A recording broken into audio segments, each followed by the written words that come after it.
அன்னை தகவல் சேனலில் இன்றைக்கி என்ன பார்க்க போகிறோம் அப்படின்னா, மாவட்ட சுகாதார சங்கம் பெரம்பலூர் மாவட்டத்தில் பணி அப்படின்னு சொல்லியிருக்காங்க. எம்ப்ளாய்மெண்ட் டைப் என்ன அப்படின்னா கான்ட்ராக்ட் பேசிஸ் அப்படின்னு சொல்லியிருக்காங்க. என்னென்ன போஸ்டிங் கால்ஃபர் பண்ணியிருக்காங்க, சேலரி என்ன, எஜுகேஷனல் குவாலிஃபிகேஷன் என்ன அப்படிங்கிறத ஒன் பை ஒன்னாக பார்க்கலாம். First special educator for behaviour therapy ஒரு போஸ்டிங் கால்ஃபர் பண்ணியிருக்காங்க. வயது வரம்பு 40 வயசுக்கு கீழே இருக்கணும் அப்படின்னு சொல்லியிருக்காங்க. சேலரி 23,000 ரூபா.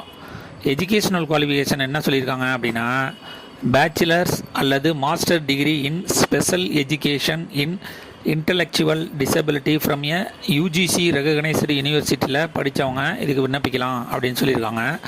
The person should have live RCI, அதாவது ரீஹேபிலிட்டேஷன் கவுன்சில் ஆஃப் இந்தியாவில் ரிஜிஸ்டர் பண்ண வேலிடு நம்பர் வச்சுருக்கவங்க மட்டும்தான் இதுக்கு விண்ணப்பிக்க முடியும் அப்படின்னு சொல்லியிருக்காங்க.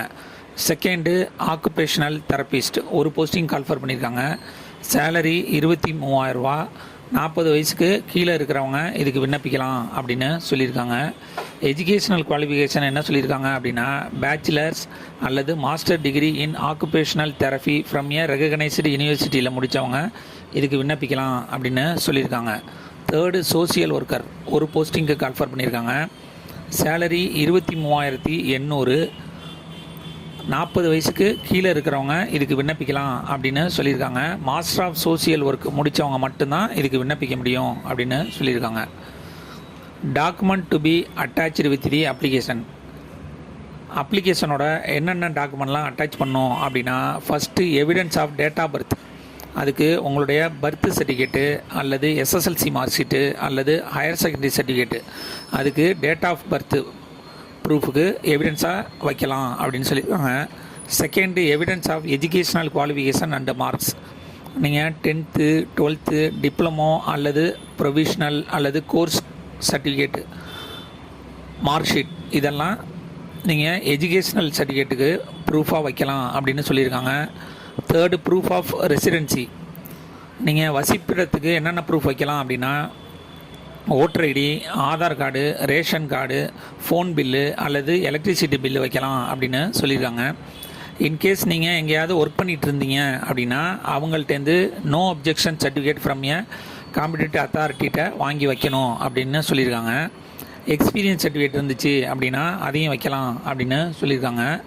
Any other special records of significant from competitive authority as indicated in the selection criteria mentioned. மேலே சொன்ன வேலை வாய்ப்பில் நீங்கள் இது எங்கேயாவது ஒர்க் பண்ணியிருந்தீங்க அப்படின்னா அந்த சர்டிஃபிகேட்டையும் வைக்கலாம் அப்படின்னு சொல்லியிருக்காங்க.